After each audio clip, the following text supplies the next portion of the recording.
ਸਤਿ ਸ੍ਰੀ ਅਕਾਲ। ਸਾਹਿਤਕ ਸੱਥ ਚੈਨਲ 'ਤੇ ਆਪ ਜੀ ਦਾ ਸਵਾਗਤ। ਮੈਂ ਹਾਂ ਹਰਮੀਤ ਕੌਰ। ਅੱਜ ਦੀ ਕਲਾਸ ਵਿੱਚ ਅਸੀਂ ਪ੍ਰਸਿੱਧ ਰਚਨਾਕਾਰ ਪੀਰ ਮੁਹੰਮਦ ਦੁਆਰਾ ਰਚੀ ਗਈ ਚੱਠਿਆਂ ਦੀ ਵਾਰ ਵਿੱਚੋਂ ਸੈਦਨਗਰ ਦੀ ਜੰਗ ਸਿਰਲੇਖ ਤਹਿਤ ਪ੍ਰਸੰਗ ਸਹਿਤ ਵਿਆਖਿਆ ਭਾਗ 1 ਲੈ ਕੇ ਹਾਜ਼ਰ ਹੋਏ ਹਾਂ।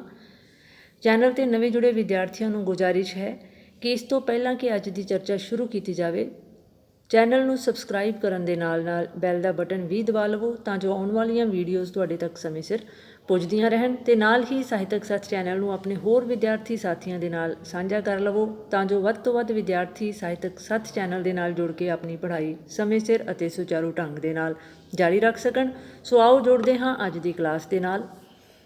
ਜਦ ਪੀਰ ਮੁਹੰਮਦ ਚੱਲਿਆ ਕਰ ਸਫ਼ਰ ਤਿਆਰੀ, ਇਸ ਰਚਨਾ ਦੇ ਵਿੱਚ ਰਚਨਾਕਾਰ ਨੇ ਪੀਰ ਮੁਹੰਮਦ ਜੋ ਕਿ ਗੁਲਾਮ ਮੁਹੰਮਦ ਦੇ ਪਿਤਾ ਜੀ ਸਨ, ਔਰ ਦੂਜੇ ਪਾਸੇ ਸਰਦਾਰ ਮਹਾਂ ਸਿੰਘ ਜੋ ਮਹਾਰਾਜਾ ਰਣਜੀਤ ਸਿੰਘ ਦੇ ਪਿਤਾ ਸ਼੍ਰੀ ਸਨ, ਅਤੇ ਉਹਨਾਂ ਦੇ ਪਿਤਾ ਸਰਦਾਰ ਚੜ੍ਹਤ ਸਿੰਘ। ਪੀਰ ਮੁਹੰਮਦ ਅਤੇ ਸਰਦਾਰ ਚੜ੍ਹਤ ਸਿੰਘ ਸਨ ਦੋਵੇਂ ਸਮਕਾਲੀ ਸਨ, ਔਰ ਦੋਵੇਂ ਜਿਹੜੇ ਸਨ ਬਰਾਬਰ ਆਪੋ ਆਪਣੇ ਖਿੱਤਿਆਂ ਦੇ ਜੋ ਚੌਧਰੀ ਸਨ, ਜਿਨ੍ਹਾਂ ਦੀ ਵਾਗਡੋਰ ਉਹਨਾਂ ਦੇ ਉਹ ਸੰਭਾਲ ਰਹੇ ਸਨ। ਸੋ ਦੋਹਾਂ ਦਾ ਇੱਕ ਦੂਜੇ ਦੇ ਨਾਲ ਰਾਜ ਵਿਸਤਾਰ ਸੰਬੰਧੀ ਜੋ ਸੀ ਤਣਾਅ ਚੱਲਦਾ ਰਹਿੰਦਾ ਸੀ। ਪਰ ਪੀਰ ਮੁਹੰਮਦ ਜਦ ਜੋ ਹੈ ਇਸ ਦੁਨੀਆ ਤੋਂ ਰੁਖਸਤ ਕਰ ਜਾਂਦਾ ਹੈ, ਭਾਵ ਮੌਤ ਦੇ ਮੂੰਹ ਸਮਾ ਜਾਂਦਾ ਹੈ, ਤਾਂ ਉਸ ਵਕਤ ਪੀਰ ਮੁਹੰਮਦ ਜੋ ਕਿ ਇਸ ਵਾਰ ਦਾ ਰਚਨਾਕਾਰ ਹੈ, ਉਸ ਦੀ ਸਿੰਪਥੀ ਜੋ ਹੈ ਉਹ ਵੀ ਪੀਰ ਮੁਹੰਮਦ ਜਾਂ ਉਸ ਦੇ ਪੁੱਤਰ ਗੁਲਾਮ ਮੁਹੰਮਦ ਦੇ ਨਾਲ ਹੈ, ਜੋ ਕਿ ਇਸ ਵਾਰ ਦੇ ਵਿੱਚ ਹਾਰੀ ਹੋਈ ਧਿਰ ਹਨ। ਪੀਰ ਮੁਹੰਮਦ ਲਿਖ ਰਿਹਾ ਹੈ ਕਿ ਗੁਲਾਮ ਮੁਹੰਮਦ ਦੇ ਪਿਤਾ ਪੀਰ ਮੁਹੰਮਦ ਜਦ ਇਸ ਦੁਨੀਆ ਤੋਂ ਰੁਖਸਤ ਕਰ ਜਾਂਦੇ ਹਨ ਅਤੇ ਚੜ੍ਹਿਆ ਨਾਲ ਸਰਦਾਰ ਭੀ ਫੜ ਖਾਸ ਸਵਾਰੀ, ਦੂਜੇ ਪਾਸੇ ਸਰਦਾਰ ਚੜ੍ਹਤ ਸਿੰਘ ਜੋ ਹੈ ਉਹ ਵੀ ਇਸ ਦੁਨੀਆ ਤੋਂ ਚੜ੍ਹਾਈ ਕਰ ਜਾਂਦਾ ਹੈ। ਪਰ ਰੁਸਤਮ ਮਾਉ ਜੰਮਿਆ ਜਨ ਦੂਜੀ ਵਾਰੀ। ਪਰ ਜੋ ਪੀਰ ਮੁਹੰਮਦ ਸੀ ਇਹ ਬੜਾ ਰੁਸਤਮ ਸੀ, ਭਾਵ ਬੜਾ ਯੋਧਾ ਸੀ, ਜਿਹੋ ਜਿਹਾ ਯੋਧਾ ਕਿਸੇ ਮਾਂ ਨੇ ਦੁਬਾਰਾ ਨਹੀਂ ਜੰਮਣਾ। ਅਤੇ ਦੌਲਤ ਦੁਨੀਆ ਦੀਨ ਮੀ ਉਹ ਆਹੀ ਸਾਰੀ, ਉਹ ਧਰਮੀ ਇਨਸਾਨ ਸੀ।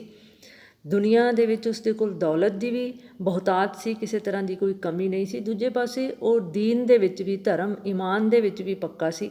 ਧਰਮ ਈਮਾਨ ਦੇ ਵਿੱਚ ਪੱਕਾ ਹੋਣਾ ਭਾਵ ਜਿਹੜਾ ਇੱਕ ਧਰਮੀ ਰਾਜਾ ਸੀ, ਜੋ ਆਪਣੀ ਜੋ ਖਿੱਤਾ ਸੀ, ਆਪਣਾ ਜੋ ਰਾਜ ਸੀ, ਉੱਥੋਂ ਦੀ ਜਨਤਾ ਦਾ ਭਲਾ ਸੋਚਦਾ ਸੀ, ਦੂਜਿਆਂ ਦੇ ਕੰਮ ਆਉਣ ਦੇ ਭਾਵ ਸਨ ਉਸ ਦੇ ਅੰਦਰ। ਇਹ ਸਾਰੀਆਂ ਖੂਬੀਆਂ ਉਸ ਦੇ ਅੰਦਰ ਮੌਜੂਦ ਸਨ।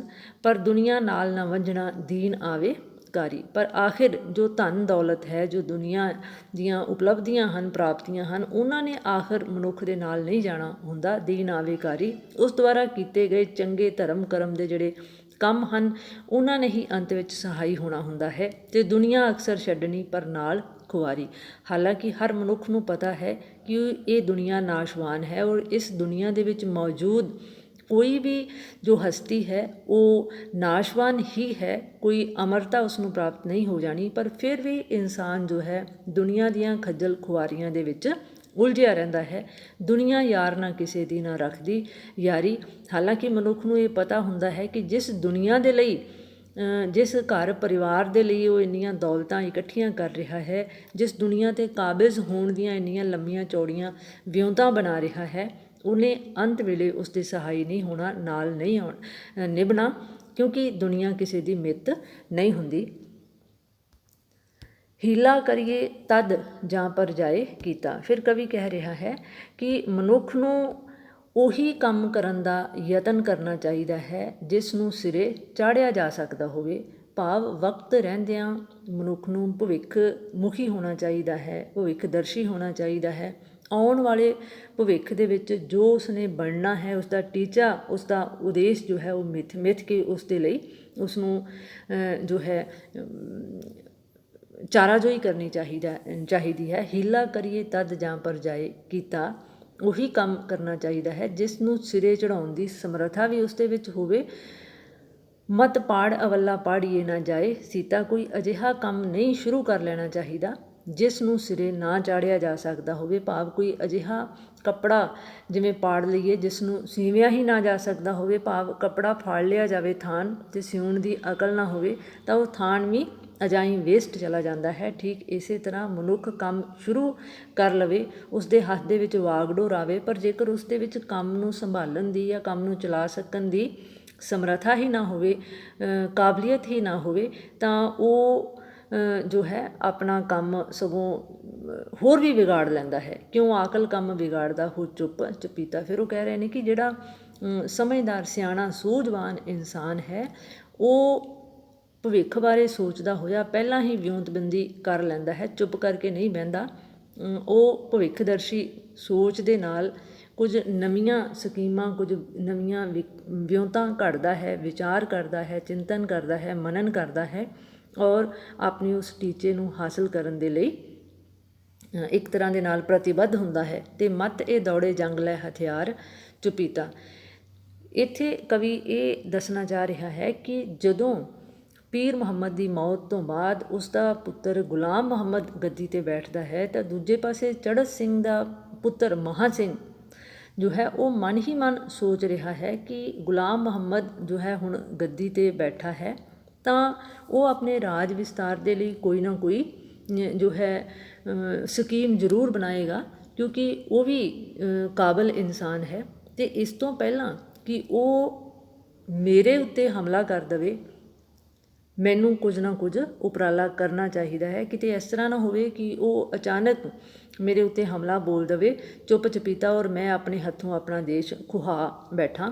ਜੋ ਮੁਲਕ ਵੰਜਾਈਏ ਹੱਥ ਥੀ ਨਾ ਜਾਏ ਲੀਤਾ। ਕਿਉਂਕਿ ਇੱਕ ਵਾਰੀ ਜੇਕਰ ਗੱਦੀ ਹੱਥੋਂ ਚਲੀ ਗਈ, ਖੁੰਝ ਗਿਆ ਵਕਤ, ਤਾਂ ਦੁਬਾਰਾ ਉਸ ਨੂੰ ਹਾਸਲ ਕਰਨਾ ਬੜਾ ਮੁਸ਼ਕਿਲ ਹੁੰਦਾ ਹੈ। ਬੀਤਿਆ ਸਮਾਂ ਵਾਪਸ ਨਹੀਂ ਮੋੜਿਆ ਜਾ ਸਕਦਾ। ਬੀਤੀ ਹੋਈ ਜਿਹੜੀ ਸ਼ਕਤੀ ਹੈ, ਸਮਰੱਥਾ ਹੈ ਜਾਂ ਗੱਦੀ ਹੈ ਜਾਂ ਅਹੁਦਾ ਜਿਹੜਾ ਹੈ, ਜੇਕਰ ਉਸ ਦਾ ਸਦੁਪਯੋਗ ਨਾ ਕੀਤਾ ਜਾਵੇ, ਵਕਤ ਸਿਰ ਕੋਈ ਸਹੀ ਫੈਸਲਾ ਨਾ ਲਿਆ ਜਾਵੇ ਔਰ ਉਹ ਹੱਥੋਂ ਚਲਾ ਜਾਵੇ, ਤਾਂ ਉਸ ਨੂੰ ਦੁਬਾਰਾ ਹਾਸਲ ਕਰਨਾ ਨਾਮੁਮਕਿਨ ਹੁੰਦਾ ਹੈ। ਇਸ ਲਈ ਉਹ ਆਉਣ ਵਾਲੇ ਭਵਿੱਖ ਦੀਆਂ ਸਕੀਮਾਂ ਸੋਚ ਰਿਹਾ ਹੈ। ਜੰਗ ਪਿਆਲਾ ਜ਼ਹਿਰ ਦਾ ਮਤ ਚਾਹੀਏ ਪੀਤਾ। ਹਾਲਾਂਕਿ ਉਸ ਨੂੰ ਇਸ ਗੱਲ ਦਾ ਪਤਾ ਹੈ ਕਿ ਜੰਗ ਜੋ ਹੈ ਉਹ ਇੱਕ ਜ਼ਹਿਰ ਦਾ ਪਿਆਲਾ ਹੁੰਦਾ ਹੈ, ਜਿਸ ਨੇ ਭਾਵੇਂ ਹਮਲਾ ਕਰਨ ਵਾਲਾ ਹੈ ਜਾਂ ਜਿਸ ਦੇ ਉੱਤੇ ਹਮਲਾ ਕੀਤਾ ਹੈ, ਦੋਹਾਂ ਧਿਰਾਂ ਦਾ ਬਰਾਬਰ ਨੁਕਸਾਨ ਹੁੰਦਾ ਹੈ। ਜਿਵੇਂ ਜ਼ਹਿਰ ਜੋ ਹੈ ਉਹ ਪਾਤਰ ਨੂੰ ਨਸ਼ਟ ਕਰ ਦਿੰਦਾ ਹੈ, ਭਾਵੇਂ ਕਿਸੇ ਨੂੰ ਜ਼ਬਰਦਸਤੀ ਪਿਲਾਇਆ ਗਿਆ ਹੋਵੇ ਜਾਂ ਕਿਸੇ ਨੇ ਪੀਤਾ ਹੋਵੇ। ਔਰ ਇਹ ਦੋਹੇਂ ਕੰਮ ਜਿਹੜੇ ਨੇ, ਯੁੱਧ ਜ਼ਹਿਰ ਦਾ ਪਿਆਲਾ ਹੈ ਜਿਸ ਨੂੰ ਕਦੇ ਵੀ ਪੀਣਾ ਨਹੀਂ ਚਾਹੀਦਾ ਜਾਂ ਯੁੱਧ ਕਰਨ ਦੀ ਕਦੇ ਪਹਿਲ ਨਹੀਂ ਕਰਨੀ ਚਾਹੀਦੀ। ਪਰ ਇਸ ਤੋਂ ਪਹਿਲਾਂ ਕਿ ਕੋਈ ਸਾਡੇ 'ਤੇ ਹਮਲਾ ਕਰ ਦੇਵੇ, ਆਪਣੇ ਜੋ ਹੈ ਹੱਕਾਂ ਨੂੰ ਸਲਾਮਤ ਰੱਖਣ ਦੇ ਲਈ ਸੁਚੇਤ ਹੋਣਾ ਵੀ ਬਹੁਤ ਜ਼ਰੂਰੀ ਹੈ। ਇਹ ਮਨ ਹੀ ਮਨ ਸੋਚ ਰਿਹਾ ਹੈ ਮਹਾਂ ਸਿੰਘ। ਪਰ ਇਕੱਲੇ ਮਹਾਂ ਸਿੰਘ ਨੇ ਕੁਝ ਨੌਕਰ ਖਾਸੇ। ਫਿਰ ਮਹਾਂ ਸਿੰਘ ਸਕੀਮ ਲਗਾ ਕੇ ਆਪਣੇ ਦਰਬਾਰੀ ਜੋ ਖਾਸ ਸਨ, ਜੋ ਉਸਦੇ ਬਹੁਤ ਕਰੀਬੀ ਸਨ, ਉਹਨਾਂ ਨੂੰ ਗੁਲਾਮ ਮੁਹੰਮਦ ਵੱਲ ਭੇਜਿਆ। ਜੇ ਚਾਹੋ ਤੁਸੀਂ ਸ਼ਤਾਬ ਹੀ ਗੁਲਾਮੀ ਪਾਸੇ, ਕਿ ਜੇਕਰ ਤੁਸੀਂ ਛੇਤੀ ਆਪਣਾ ਭਲਾ, ਉਹਨਾਂ ਨੂੰ ਕਿਹਾ ਕਿ ਛੇਤੀ ਤੋਂ ਛੇਤੀ ਗੁਲਾਮ ਮੁਹੰਮਦ ਪਾਸ ਜਾਓ ਅਤੇ ਉਹਨਾਂ ਨੂੰ ਜਾ ਕੇ ਇਹ ਸੰਦੇਸ਼ ਦੇਵੋ ਅਤੇ ਮੰਗੋ ਟਕੇ ਉਸ ਦੀ ਕਿਸੇ ਨਾਲ ਕਿਆਸੇ। ਪਹਿਲਾਂ ਤਾਂ ਕਿਸੇ ਢੰਗ ਦੇ ਨਾਲ, ਕਿਸੇ ਸਬੀਲ ਦੇ ਨਾਲ ਕੋਈ ਵਿਧੀ ਜਾਂ ਵਿਉਂਤ ਲਾ ਕੇ ਉਸ ਦੇ ਕੋਲੋਂ ਹਰਜਾਨਾ ਟੈਕਸ ਕਰ ਮੰਗਿਆ ਜਾਵੇ। ਅਤੇ ਜੇਕਰ ਉਹ ਟੈਕਸ ਦੇ ਦਿੰਦਾ ਹੈ ਤਾਂ ਇਟ ਮੀਨਸ ਉਹ ਸਾਡੀ ਗੁਲਾਮੀ ਸਵੀਕਾਰ ਕਰ ਚੁੱਕਾ ਹੈ। ਜਾਂ ਤੁਸੀਂ ਲਿਆਓ ਉਸ ਨੂੰ ਕਿਸੇ ਨਾਲ ਦਲਾਸੇ। ਅਤੇ ਜੇਕਰ ਉਹ ਟੈਕਸ ਦੇਣ ਤੋਂ ਇਨਕਾਰੀ ਵੀ ਹੁੰਦਾ ਹੈ ਤਾਂ ਕਿਸੇ ਤਰ੍ਹਾਂ ਉਸ ਨੂੰ ਆਪਣੀ ਗੱਲਾਂ ਬਾਤਾਂ ਦੇ ਜਾਲ ਦੇ ਵਿੱਚ ਫਸਾ ਕੇ, ਕਿਸੇ ਨੀਤੀ ਦੇ ਵਿੱਚ ਫਸਾ ਕੇ ਉਸ ਨੂੰ ਦਿਲਾਸਾ ਦੇ ਕੇ, ਯਾਨੀ ਕਿ ਮਿੱਠੀਆਂ ਮਿੱਠੀਆਂ ਗੱਲਾਂ ਕਰਕੇ ਕਿਸੇ ਨਾ ਕਿਸੇ ਤਰ੍ਹਾਂ ਰਾਜ ਦਰਬਾਰ ਦੇ ਵਿੱਚ ਲੈ ਆਓ। ਮਤ ਕਿਵੇਂ ਗੌਰ ਦਿਲਾਸਿਓਂ ਆ ਇੱਥੇ ਫਾਸੇ। ਹੋ ਸਕਦਾ ਹੈ ਕਿ ਉਹ ਦੂਰਦ੍ਰਿਸ਼ਟੀ ਨਾ ਹੋਵੇ ਅਤੇ ਉਸ ਇਹਨਾਂ ਗੱਲਾਂ ਵੱਲ ਜ਼ਿਆਦਾ ਗੌਰ ਨਾ ਫਰਮਾਏ, ਧਿਆਨ ਨਾ ਦੇਵੇ ਅਤੇ ਸਾਡੀਆਂ ਸਕੀਮਾਂ ਦੇ ਵਿੱਚ ਫਸਦਾ ਜਾਵੇ। ਜੇ ਜੱਟ ਫੱਟ ਬਿਨ ਬੱਧਿਆਂ ਨਾ ਆਵੇ ਰਾਸੇ। ਕਿਉਂਕਿ ਜੱਟ ਅਤੇ ਫੱਟ, ਇਹ ਜਿੰਨਾ ਚਿਰ ਇਹਨਾਂ ਨੂੰ ਬੰਨ੍ਹ ਕੇ ਨਾ ਰੱਖਿਆ ਜਾਵੇ, ਇਹ ਜਿੰਨੇ ਚਿਰ ਭਾਵ ਬੱਧੇ ਹਨ ਉਨੀ ਦੇਰ ਹੀ ਇਹ ਸਹੀ ਹਨ। ਜੇਕਰ ਇਹ ਖੁੱਲ੍ਹੇ ਛੱਡ ਦਿੱਤੇ ਜਾਣ ਤਾਂ ਇਹ ਨੁਕਸਾਨ ਕਰਦੇ ਹਨ। ਕਿਉਂਕਿ ਫੱਟ ਜਿਹੜਾ ਜ਼ਖਮ ਹੈ, ਜੇਕਰ ਉਸ ਨੂੰ ਖੁੱਲ੍ਹਾ ਛੱਡਾਂਗੇ ਅਤੇ ਉਸ ਦੇ ਵਿੱਚ ਧੂਲ ਮਿੱਟੀ ਪਵੇਗੀ ਔਰ ਜ਼ਖਮ ਦੇ ਵੱਧ ਜਾਣ ਦਾ ਖਤਰਾ ਹੁੰਦਾ ਹੈ। ਠੀਕ ਇਸੇ ਤਰ੍ਹਾਂ ਜੱਟ ਜੋ ਹੈ, ਭਾਵ ਜੋ ਕਿਰਸੀ ਹੈ, ਕੰਮ ਕਰਨ ਵਾਲਾ ਇਨਸਾਨ ਹੈ, ਉਹਦੇ ਵਿੱਚ ਇੰਨੀ ਊਰਜਾ ਹੈ ਕਿ ਉਹਨੂੰ ਜੇਕਰ ਕੰਮ ਦੇ ਵਿੱਚ ਰੁੱਝਿਆ ਰਵੇ ਤਾਂ ਠੀਕ ਹੈ, ਜੇਕਰ ਕੋਈ ਕੰਮ ਨਾ ਹੋਵੇਗਾ ਤਾਂ ਉਸਦੀ ਐਨਰਜੀ ਜਿਹੜੀ ਊਰਜਾ ਜਿਹੜੀ ਹੈ ਉਹ ਗਲਤ ਪਾਸੇ ਵੱਲ ਜੋ ਹੈ ਚੈਨਲਾਈਜ਼ ਹੋ ਸਕਦੀ ਹੈ। ਇਸ ਲਈ ਜੱਟ ਅਤੇ ਫੱਟ ਇਹਨਾਂ ਨੂੰ ਹਮੇਸ਼ਾ ਸਿੱਧੇ ਰਸਤੇ 'ਤੇ ਵਕਤ ਸਿਰ ਤੋਰਨਾ ਬਹੁਤ ਜ਼ਰੂਰੀ ਹੈ, ਤਾਂ ਹੀ ਇਹ ਸਹੀ ਦਿਸ਼ਾ ਵੱਲ ਚੱਲਦੇ ਹਨ, ਰਾਸ ਆਉਂਦੇ ਹਨ। ਪਰ ਰਾਜਿਆਂ ਲਹੂ ਦੇ ਨਿਤ ਰਹਿਣ ਪਿਆਸੇ, ਪਰ ਰਾਜੇ ਜਿਹੜੇ ਹੁੰਦੇ ਹਨ ਉਹ ਦੂਜੇ ਰਾਜਿਆਂ ਦਾ ਖੂਨ ਕਰਕੇ ਆਪਣੇ ਰਾਜ ਵਿਸਤਾਰ ਦੀਆਂ ਨਿਤ ਸਕੀਮਾਂ ਘੜਦੇ ਹਨ। ਇੱਕ ਤਰ੍ਹਾਂ ਦੇ ਨਾਲ ਇੱਕ ਦੂਜੇ ਦੇ ਖੂਨ ਦੇ ਪਿਆਸੇ ਹੁੰਦੇ ਹਨ, ਕਿਉਂਕਿ ਰਾਜ ਵਿਸਤਾਰ ਜਿਹੜਾ ਹੈ ਹਮਲੇ ਤੋਂ ਬਿਨਾਂ, ਯੁੱਧ ਤੋਂ ਬਿਨਾਂ ਸੰਭਵ ਨਹੀਂ ਹੈ, ਔਰ ਜਿੱਥੇ ਯੁੱਧ ਹੈ ਉੱਥੇ ਖੂਨ ਖਰਾਬਾ ਨਿਸ਼ਚਿਤ ਹੈ। ਸੋ ਇਸ ਤਰ੍ਹਾਂ ਲੱਗਦਾ ਹੈ ਕਿ ਰਾਜੇ ਮਹਾਰਾਜੇ ਦੂਜੇ ਮਹਾਰਾਜਿਆਂ ਦੇ ਖੂਨ ਦੇ ਨਿਤ ਪਿਆਸੇ ਰਹਿੰਦੇ ਹਨ, ਅਤੇ ਖੂਨ ਕਰਿੰਦੇ ਸਕਿਆਂ ਕਰ ਜਾਣਨ ਹਾਸੇ। ਉਹਨਾਂ ਦੇ ਲਈ ਕਿਸੇ ਦਾ ਕਤਲ ਕਰ ਦੇਣਾ, ਮਾਰ ਕਾਟ ਕਰਨਾ, ਇੱਥੋਂ ਤੱਕ ਕਿ ਆਪਣੇ ਖੂਨ ਦੇ ਰਿਸ਼ਤਿਆਂ ਨੂੰ ਵੀ ਮੌਤ ਦੇ ਘਾਟ ਉਤਾਰ ਦੇਣਾ ਕੋਈ ਵੱਡੀ ਗੱਲ ਨਹੀਂ ਹੁੰਦੀ। ਮੌਤ ਉਹਨਾਂ ਦੇ ਲਈ ਇੱਕ ਮਖੌਲ ਹੁੰਦੀ ਹੈ। ਉਹਨਾਂ ਦੇ ਲਈ ਰਾਜ ਵਿਸਤਾਰ ਜਾਂ ਰਾਜ ਗੱਦੀ ਜਿਹੜੀ ਹੈ ਉਹ ਮਾਇਨੇ ਰੱਖਦੀ ਹੈ, ਕੋਈ ਰਿਸ਼ਤਾ ਨਾਤਾ ਜੋ ਹੈ ਉਹਦੀ ਕੋਈ ਅਹਿਮੀਅਤ ਨਹੀਂ ਹੁੰਦੀ। ਅਤੇ ਰਾਜੇ ਰਾਜ ਪਿਆਰਿਆਂ ਵੀਰ ਦੁੱਪਰ ਯਾਰੇ, ਇਸ ਤਰ੍ਹਾਂ ਰਾਜਿਆਂ ਨੂੰ ਰਾਜ ਗੱਦੀਆਂ ਪਿਆਰੀਆਂ ਹੁੰਦੀਆਂ ਹਨ। ਉਹਨਾਂ ਨੂੰ ਆਪਣੇ ਭੈਣ ਭਰਾ ਜਾਂ ਪ੍ਰਜਾ ਜਿਹੜੀ ਹੈ ਉਹਦੇ ਨਾਲ ਕੋਈ ਮੋਹ ਨਹੀਂ ਹੁੰਦਾ।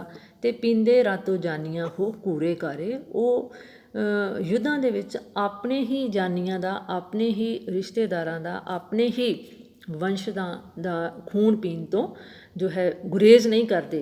ਅਤੇ ਰਾਜੇ ਅਕਸਰ ਰਾਜਿਆਂ ਨੂੰ ਮਾਰਨ ਹਾਰੇ, ਅਕਸਰ ਰਾਜੇ ਹੀ ਰਾਜਿਆਂ ਦੇ ਮੌਤ ਦਾ ਕਾਰਨ ਬਣਦੇ ਹਨ। ਕੋਈ ਆਮ ਜਨਤਾ ਨੂੰ ਰਾਜਿਆਂ ਦੇ ਨਾਲ ਜੋ ਹੈ ਕੋਈ ਇੰਨਾ ਪਹੁੰਚ ਤੱਕ ਨਹੀਂ ਹੁੰਦੇ ਜਿਹੜੇ ਉਹਨਾਂ ਦਾ ਨੁਕਸਾਨ ਕਰ ਸਕੇ। ਰਾਜੇ ਹੀ ਰਾਜਿਆਂ ਨੂੰ ਮਾਰਨ ਦੀਆਂ ਸਕੀਮਾਂ ਘੜਦੇ ਹਨ। ਅਤੇ ਖੁਸਰੋ ਕੁੱਠਾ ਪੁੱਤਰੇ ਗਲ ਆਲਮ ਸਾਰੇ। ਦੂਜੇ ਪਾਸੇ ਜਿਸ ਤਰ੍ਹਾਂ ਜੋ ਮੁਗਲ ਵੰਸ਼ਜਾਂ ਨੇ ਆਪਣੇ ਹੀ ਭਰਾਵਾਂ ਨੂੰ, ਆਪਣੇ ਪੁੱਤਰਾਂ ਨੂੰ ਮੌਤ ਦੇ ਘਾਟ ਉਤਾਰ ਦਿੱਤਾ ਸੀ, ਇਹ ਗੱਲ ਸਾਰੀ ਦੁਨੀਆ ਜਹਾਨ ਖਲਕਤ ਜਾਣਦੀ ਹੈ। ਅਤੇ ਮਾਰਿਆ ਆਲਮਗੀਰ ਨੇ ਉਸ ਭਾਈਚਾਰੇ, ਇੱਥੋਂ ਤੱਕ ਕਿ ਜੋ ਔਰੰਗਜ਼ੇਬ ਸੀ, ਆਲਮਗੀਰ ਜੋ ਆਪਣੇ ਆਪ ਨੂੰ ਦੁਨੀਆ ਦਾ ਬਾਦਸ਼ਾਹ ਸਮਝਦਾ ਸੀ, ਉਸਨੇ ਤਾਂ ਰਾਜਗੱਦੀ ਹਾਸਲ ਕਰਨ ਦੇ ਲਈ ਆਪਣੇ ਸਾਰੇ ਭਾਈਚਾਰੇ ਨੂੰ, ਆਪਣੇ ਪਿਤਾ ਨੂੰ ਕੈਦ ਕਰਵਾ ਦਿੱਤਾ, ਆਪਣੇ ਭਰਾਵਾਂ ਦਾ ਕਤਲ ਕਰਵਾ ਦਿੱਤਾ, ਆਪਣੀਆਂ ਭੈਣਾਂ ਭੂਆ ਸਭ ਜਿਹੜੀਆਂ ਸਨ ਉਹ ਜੇਲ੍ਹ ਦੇ ਵਿੱਚ ਬੰਦ ਕਰ ਦਿੱਤੀਆਂ। ਇੱਥੋਂ ਤੱਕ ਕਿ ਆਪਣੇ ਪਿਤਾ ਨੂੰ ਆਪਣੇ ਹੀ ਭਰਾ ਦਾ ਸਿਰ ਕੱਟ ਕੇ ਜੋ ਹੈ ਇੱਕ ਤਰ੍ਹਾਂ ਦੇ ਨਾਲ ਉਸਨੂੰ ਭੇਟ ਕੀਤਾ ਸੀ, ਜੋ ਕਿ ਇੰਤਹਾ ਸੀ ਸੰਵੇਦਨਹੀਨਤਾ ਦੀ। ਪਰ ਡਾਢੇ ਨਾਲ ਮੁਕਾਬਲਾ ਨਾ ਆਵੇ ਵਾਰੇ। ਫਿਰ ਕਵੀ ਕਹਿ ਰਿਹਾ ਹੈ ਕਿ ਜੋ ਜ਼ੋਰਾਵਰ ਹੁੰਦਾ ਹੈ, ਜਿਸ ਦੇ ਕੋਲ ਪਾਵਰ ਹੁੰਦੀ ਹੈ, ਜਿਸ ਦੇ ਕੋਲ ਗੱਦੀ ਹੁੰਦੀ ਹੈ, ਸ਼ਕਤੀ ਹੁੰਦੀ ਹੈ, ਸਮਰੱਥਾ ਹੁੰਦੀ ਹੈ, ਉਹਦੇ ਨਾਲ ਮੁਕਾਬਲਾ ਕਰਨਾ ਕਿਸੇ ਆਮ ਮਨੁੱਖ ਦੇ ਵੱਸ ਵਿੱਚ ਨਹੀਂ ਹੁੰਦਾ, ਕਿਉਂਕਿ ਉਹ ਸ਼ਕਤੀ ਦਾ ਦੁਰਉਪਯੋਗ ਆਪਣੇ ਹਿੱਤ ਦੇ ਲਈ ਕਰਨਾ ਜਾਣਦੇ ਹਨ। ਅਤੇ ਆਖ ਹਕੀਕਤ ਅਗਲੀ ਹੋਰ ਛੱਡ ਪਸਾਰੇ। ਫਿਰ ਕਵੀ ਕਹਿ ਰਿਹਾ ਹੈ ਕਿ ਮੈਂ ਅਗਲੀ ਗੱਲ 'ਤੇ ਆਉਂਦਾ ਹਾਂ ਕਿ ਇਹ ਕਹਾਣੀ ਕਿੱਧਰ ਨੂੰ ਚੱਲਦੀ ਹੈ। ਇਹ ਗੱਲਾਂ ਜਿਹੜੀਆਂ ਨੇ ਇਹਨਾਂ ਨੂੰ ਇੱਥੇ ਹੀ ਵਿਰਾਮ ਦਿੰਦਾ ਹਾਂ। ਜਾਂ ਘੱਲੇ ਮਹਾਂ ਸਿੰਘ ਦੇ ਜਾਂ ਮੀਏ ਅੱਗੇ। ਇਸ ਤਰ੍ਹਾਂ ਮਹਾਂ ਸਿੰਘ ਜੋ ਮਹਾਰਾਜਾ ਰਣਜੀਤ ਸਿੰਘ ਦੇ ਪਿਤਾ ਜੀ ਸਨ, ਉਹਨਾਂ ਦੁਆਰਾ ਘੱਲੇ ਹੋਏ ਜਿਹੜੇ ਦੂਤ ਸਨ ਮੀਏ ਅੱਗੇ, ਗੁਲਾਮ ਮੁਹੰਮਦ ਦੇ ਅੱਗੇ ਹਾਜ਼ਰ ਹੁੰਦੇ ਹਨ ਅਤੇ ਕੁੱਲ ਹਕੀਕਤ ਸਿੰਘ ਦੀ ਸਭ ਦੱਸਣ ਲੱਗੇ। ਅਤੇ ਮਹਾਂ ਸਿੰਘ ਨੇ ਜੋ ਵੀ ਸੰਦੇਸ਼ ਭੇਜਿਆ ਸੀ ਉਹਨਾਂ ਦੂਤਾਂ ਦੇ ਹੱਥ, ਉਹ ਸਪਸ਼ਟ ਸ਼ਬਦਾਂ ਦੇ ਵਿੱਚ ਉਹਨਾਂ ਨੂੰ ਦੱਸ ਦਿੱਤਾ। ਜੇ ਦੇਹੋ ਹਾਸਲ ਮੁਲਕ ਦਾ ਜੋ ਚਾਹੇ ਪੱਗੇ, ਜੇਕਰ ਤੁਸੀਂ ਹਾਸਲ ਹਰਜਾਨਾ ਕਰ ਜਿਹੜਾ ਹੈ ਆਪਣੇ ਦੇਸ਼ ਦੇ ਵਿੱਚੋਂ ਕੁਝ ਹਿੱਸਾ ਜੋ ਹੈ ਆਰਥਿਕ ਤੌਰ 'ਤੇ ਮਹਾਂ ਸਿੰਘ ਦੇ ਦਰਬਾਰ ਨੂੰ ਭੇਟ ਕਰਦੇ ਹੋ, ਜੇ ਚਾਹੇ ਪੱਗੇ ਭਾਵ ਜੇਕਰ ਪੱਗ ਤੁਸੀਂ ਆਪਣੀ ਇੱਜ਼ਤ ਸਲਾਮਤ ਰੱਖਣਾ ਚਾਹੁੰਦੇ ਹੋ ਤਾਂ ਹਰਜਾਨਾ ਜਾਂ ਕਰ ਦੇਣ ਦੇ ਲਈ ਤਿਆਰ ਹੋ ਜਾਵੋ, ਨਹੀਂ ਤਾਂ ਲੜਦਾ ਸਿੰਘ ਹੈ ਗੱਲ ਹੋਸੀ ਜੱਗੇ, ਨਹੀਂ ਤਾਂ ਮਹਾਂ ਸਿੰਘ ਆਪਣੀ ਸੈਨਾ ਲੈ ਕੇ ਤੁਹਾਡੇ ਉੱਤੇ ਹਮਲਾ ਬੋਲ ਦੇਵੇਗਾ। ਔਰ ਫਿਰ ਸਾਰੀ ਦੁਨੀਆ ਦੇ ਵਿੱਚ ਇਸ ਗੱਲ ਦਾ ਪਤਾ ਚੱਲੇਗਾ, ਦੁਨੀਆ ਦੇ ਵਿੱਚ ਹਾਸੜ ਮੱਚੇਗੀ ਅਤੇ ਬੋਲਿਆ ਕਰਸਾਂ ਜੰਗ ਭੀ ਨਾ ਦੇਸਾਂ ਟੱਗੇ। ਦੂਜੇ ਪਾਸੇ ਗੁਲਾਮ ਮੁਹੰਮਦ ਜੋ ਸੀ ਉਹ ਵੀ ਬੜਾ ਸੂਰਮਾ ਸੀ, ਅਣਖੀ ਸੂਰਮਾ ਸੀ। ਉਹਨੇ ਜਵਾਬ ਦਿੱਤਾ ਕਿ ਮੈਂ ਜੰਗ ਕਰਨ ਦੇ ਲਈ ਤਿਆਰ ਹਾਂ ਅਤੇ ਮੈਂ ਟਕਾ ਇੱਕ ਵੀ ਦੇਣ ਨੂੰ ਦੀ ਹਾਮੀ ਨਹੀਂ ਭਰਦਾ ਤੁਹਾਨੂੰ। ਪਰ ਸੁਣ ਕੇ ਸੁਖਨ ਗੁਲਾਮ ਦਾ ਮੂੰਹ ਹੋਏ ਬੱਗੇ। ਇਸ ਤਰ੍ਹਾਂ ਗੁਲਾਮ ਮੁਹੰਮਦ ਦੇ ਮੂੰਹੋਂ ਇਹ ਅਣਖੀਲੇ ਬੋਲ ਸੁਣ ਕੇ ਉਹਨਾਂ ਸੰਦੇਸ਼ ਵਾਹਕ ਜਿਹੜੇ ਮਹਾਂ ਸਿੰਘ ਦੇ ਭੇਜੇ ਹੋਏ ਸਨ, ਉਹਨਾਂ ਦੇ ਚਿਹਰਿਆਂ ਦੇ ਰੰਗ ਉੱਡ ਗਏ, ਮੂੰਹ ਬੱਗੇ ਹੋ ਗਏ, ਭਾਵ ਹੱਕੇ ਬੱਕੇ ਰਹਿ ਗਏ, ਹੈਰਾਨ ਹੋ ਗਏ। ਉਹਨਾਂ ਨੂੰ ਇੰਨੀ ਉਮੀਦ ਨਹੀਂ ਸੀ। ਉਹ ਇਸੇ ਉਮੀਦ ਨਾਲ ਆਏ ਸਨ ਕਿ ਗੁਲਾਮ ਮੁਹੰਮਦ ਉਹਨਾਂ ਨੂੰ ਜੋ ਹੈ ਕਰ ਦੇਣ ਦੇ ਲਈ ਤਿਆਰ ਹੋ ਜਾਵੇਗਾ, ਜੰਗ ਕਰਨ ਦੀ ਹਾਮੀ ਭਰ ਦੇਵੇਗਾ। ਇਹ ਉਹਨਾਂ ਨੇ ਸੁਪਨੇ ਵਿੱਚ ਵੀ ਨਹੀਂ ਸੀ ਸੋਚਿਆ। ਇਸ ਲਈ ਉਹਨਾਂ ਦੇ ਰੰਗ ਉੱਡ ਜਾਂਦੇ ਹਨ। ਅਤੇ ਆਹਾ ਤਦੋਂ ਗੁਲਾਮੀ ਉਸਾਵੇ ਗੱਗੇ, ਉਹ ਉਹਨਾਂ ਨੇ ਸੋਚਿਆ ਹੀ ਨਹੀਂ ਸੀ ਕਿ ਗੁਲਾਮ ਜਿਹੜਾ ਹੈ ਉਹ ਵੀ ਉਹਨਾਂ ਦੇ ਬਰਾਬਰ ਹਿੰਮਤੀ ਹੈ ਔਰ ਸਾਰੀਆਂ ਸਕੀਮਾਂ ਨੂੰ ਜਾਣਦਾ ਹੈ, ਬੁੱਝਦਾ ਹੈ। ਪਰ ਦੱਸੋ ਪੀਰ ਮੁਹੰਮਦਾ ਹੁਣ ਕਿਚਰਕ ਤੱਗੇ। ਇਸ ਤਰ੍ਹਾਂ ਪੀਰ ਮੁਹੰਮਦ ਕਹਿ ਰਿਹਾ ਹੈ ਕਿ ਹੁਣ ਉਹਨਾਂ ਦੇ ਕੋਲ ਕੋਈ ਚਾਰਾ ਹੀ ਨਹੀਂ ਸੀ ਰਹਿ ਗਿਆ, ਕਿਉਂਕਿ ਕਰ ਦੇਣ ਤੋਂ ਉਹ ਇਨਕਾਰੀ ਹੋ ਚੁੱਕਾ ਸੀ, ਯੁੱਧ ਦੀ ਉਹਨੇ ਹਾਮੀ ਭਰ ਦਿੱਤੀ ਸੀ। ਅਤੇ ਹੁਣ ਉਹਨਾਂ ਦੋਹਾਂ ਦੇ ਵਿੱਚ, ਭਾਵ ਮਹਾਂ ਸਿੰਘ ਅਤੇ ਗੁਲਾਮ ਮੁਹੰਮਦ ਦੇ ਵਿੱਚ ਕਿੰਨੀ ਕੁ ਦੇਰ ਤੱਕ ਸ਼ਾਂਤੀ ਰਹਿ ਸਕਦੀ ਸੀ ਔਰ ਉਹਨਾਂ ਦੀ ਇਹ ਚੌਧਰ ਹੁਣ ਕਿਵੇਂ ਸਲਾਮਤ ਰਹਿ ਸਕਦੀ ਸੀ, ਕਿਉਂਕਿ ਪਹਿਲ ਉਹ ਕਰ ਚੁੱਕੇ ਸਨ, ਪਿੱਛੇ ਹੁਣ ਹਟ ਨਹੀਂ ਸੀ ਸਕਦੇ। ਅਤੇ ਅੱਗੋਂ ਜਿਹੜਾ ਦੁਸ਼ਮਣ ਸੀ ਉਹ ਵੀ ਪੂਰਾ ਅਣਖੀ ਸੀ। ਹੁਣ ਉਹਨਾਂ ਦੇ ਦੋਹਾਂ ਦੇ ਵਿਚਕਾਰ ਯੁੱਧ ਹੋਣਾ ਨਿਸ਼ਚਿਤ ਸੀ। ਅਤੇ ਲਸ਼ਕਰ ਮਹਾਂ ਸਿੰਘ ਦਾ ਦਰਿਆਈ ਕਾਂਗਾ। ਫਿਰ ਦੂਜੇ ਪਾਸੇ ਮਹਾਂ ਸਿੰਘ ਨੇ ਉਸੇ ਵਕਤ ਗੁਲਾਮ ਮੁਹੰਮਦ ਦੇ ਇਹਨਾਂ ਸ਼ਬਦਾਂ ਨੂੰ ਸੁਖਣ ਭਾਵ ਸ਼ਬਦਾਂ ਨੂੰ ਸੁਣਦਿਆਂ ਹੋਇਆਂ ਆਪਣੀ ਸੈਨਾ ਨੂੰ ਸੈਦ ਨਗਰ 'ਤੇ ਹੱਲਾ ਬੋਲਣ ਦਾ ਆਦੇਸ਼ ਦੇ ਦਿੱਤਾ। ਔਰ ਮਹਾਂ ਸਿੰਘ ਦੀਆਂ ਸੈਨਾਵਾਂ ਜੋ ਸਨ ਦਰਿਆਈ ਕਾਂਗਾਂ, ਜਿਵੇਂ ਦਰਿਆ ਦੇ ਵਿੱਚ ਹੜ੍ਹ ਚੜ੍ਹਦਾ ਜਾਂਦਾ ਹੈ, ਇਸ ਤਰ੍ਹਾਂ ਨਿਰੰਤਰ ਸੈਦ ਨਗਰ ਵੱਲ ਨੂੰ ਵੱਧਦੀਆਂ ਜਾ ਰਹੀਆਂ ਸਨ। ਅਤੇ ਸੈਦ ਨਗਰ ਨੂੰ ਵਗਿਆ ਕਰ ਕੂਕਾਂ ਚਾਂਗਾ। ਅਤੇ ਉਹਨਾਂ ਨੇ ਬੜੇ ਲਲਕਾਰਿਆਂ ਦੇ ਨਾਲ ਸੈਦ ਨਗਰ ਨੂੰ ਜਾ ਘੇਰਿਆ। ਅਤੇ ਕਾਨੇ ਜਿਉਂ ਕਰ ਬੇਲਿਆਂ ਤਿਉਂ ਗੱਤਕੇ ਸਾਂਗਾਂ। ਉਸ ਸਮੇਂ ਦੇ ਜੋ ਸਿਪਾਹੀ ਸਨ ਫੌਜ ਦੇ ਵਿੱਚ, ਉਹਨਾਂ ਦੀਆਂ ਹੱਥਾਂ ਦੇ ਵਿੱਚ ਯੁੱਧ ਦੇ ਹਥਿਆਰ ਜਿਹੜੇ ਸਨ, ਸਾਂਗਾਂ ਜਿਵੇਂ ਬਰਸ਼ੀਆਂ ਵਗੈਰਾ, ਗੱਤਕੇ ਉਸ ਸਮੇਂ ਦੇ ਵਿੱਚ ਵਰਤੇ ਜਾਣ ਵਾਲੇ ਹਥਿਆਰਾਂ ਦੇ ਨਾਲ ਉਹ ਲੈਸ ਸਨ। ਕਾਨੇ ਜਿਉਂ ਕਰ ਬੇਲਿਆਂ, ਉਹਨਾਂ ਦੇ ਹੱਥਾਂ ਦੇ ਵਿੱਚ ਫੜੀਆਂ ਹੋਈਆਂ ਸਾਂਗਾਂ ਇਸ ਤਰ੍ਹਾਂ ਲੱਗ ਰਹੀਆਂ ਸਨ ਜਿਵੇਂ ਜੰਗਲ ਦੇ ਵਿੱਚ ਬੇਲੇ ਦੇ ਵਿੱਚ ਕਾਨੇ ਉੱਗੇ ਹੋਣ।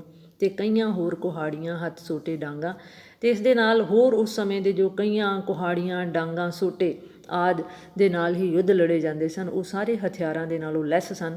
ਅਤੇ ਲੱਥੇ ਤੰਬੂ ਤਾਣ ਕੇ ਸਭ ਟਾਂਗ ਬਟਾਂਗਾ। ਤਾਂਗ ਬਟਾਂਗਾ ਭਾਵ ਇੱਧਰ ਉੱਧਰ, ਉਹ ਸੈਦ ਨਗਰ ਦੇ ਬਾਹਰ ਮੈਦਾਨ ਦੇ ਵਿੱਚ ਇੱਧਰ ਉੱਧਰ ਆਪਣੇ ਉਹਨਾਂ ਨੇ ਤੰਬੂ ਤਾਣ ਕੇ ਡੇਰੇ ਲਾ ਲਏ।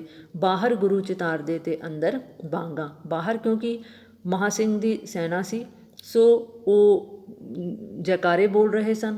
ਅਤੇ ਦੂਜੇ ਪਾਸੇ ਅੰਦਰ ਇਸਲਾਮ ਨੂੰ ਮੰਨਣ ਵਾਲੇ ਸਨ ਗੁਲਾਮ ਮੁਹੰਮਦ, ਸੋ ਉਹ ਬਾਂਗਾਂ ਦੇ ਰਹੇ ਸਨ।